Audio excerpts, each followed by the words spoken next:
ஹாய்ங்க. இது பாப்பாவுக்கு மொட்டை போடுற விலாக் தான். ஒரு வழியா மொட்டை போட்டாச்சு. 2 கோயில் இருக்கு. ஒண்ணு வந்து ஒரு நாகம்மன் கோயில். ஸோ அங்க தான் மொட்டை போட்டோம். அங்க தான் எங்க எல்லாருக்குமே மொட்டை போட்டோம் அப்படின்னு சொன்னாங்க. பாப்பாவுக்கும் அங்க தான் மொட்டை போட்டது. அ நெறைய பேர கூப்பிடல. கொஞ்சம் பேர தானே கூப்பிட்டுருந்தோம். அதனால அவங்க தான் வந்திருந்தாங்க. மொட்டை போட்டுட்டு காதும் குத்தியாச்சு. எனக்கு அன்னைக்கு கொஞ்சம் நெறைய வேலை இருந்தது. நான் அங்கிட்டும் இங்கிட்டும் ஓடிக்கிட்டு தான் இருந்தேன். அப்படியே லைட்டா வந்து தலைய மட்டும் காட்டிட்டு திரும்ப ஒரு குடுப்பாங்க. நான் அப்படியே ஓடிருவேன். இந்த மாரி தான் இருந்தது. இன்னொரு கோயில்ல போய் அங்க பாயாசம்லாம் குடுத்தாங்க. அதெல்லாம் சாப்பிட்டு முடிச்சுட்டு எல்லாரும் கிளம்பிட்டாங்க. ஏன்னா சாப்பாடு வந்துட்டு அப்படின்னு சொன்னாங்க. நானும் அப்படியே போய் கிளம்பி எல்லாருக்கும் சாப்பாடு வந்து பரிமாற ஆரம்பிச்சுட்டேன். ஃபுல்லா வெஜ்ஜு தான். கிராமத்தில பார்த்தீங்கன்னா, இந்த ஒரு விஷயம் தான் ஒரு நெகட்டிவ்னு சொல்லலாம். எந்த ஃபங்ஷனா இருந்தாலும் அதுக்கு வந்து வெஜ் மட்டும் தான் செய்வாங்க. நான்வெஜ்லாம் செய்ய மாட்டாங்க.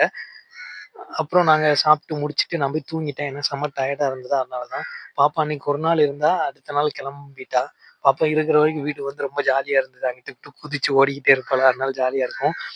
எனக்கு குழந்தைங்கன்னா ரொம்ப பிடிக்கும். அது அண்ணன் பொண்ணுனா சொல்ல வேணும். ரொம்ப ஜாலியா இருந்தது. என்ன கஷ்டம் இருந்தாலும் பாப்பாவ பார்த்தாலே போதும். அந்த கஷ்டமும் பறந்து போயிரும் அந்த மாரி. அவ பேசுற கிளிப்ப ஆட் பண்ணியிருக்கேன். நீங்க அத கேளுங்க நல்லாருக்கும். எங்க இருக்கு?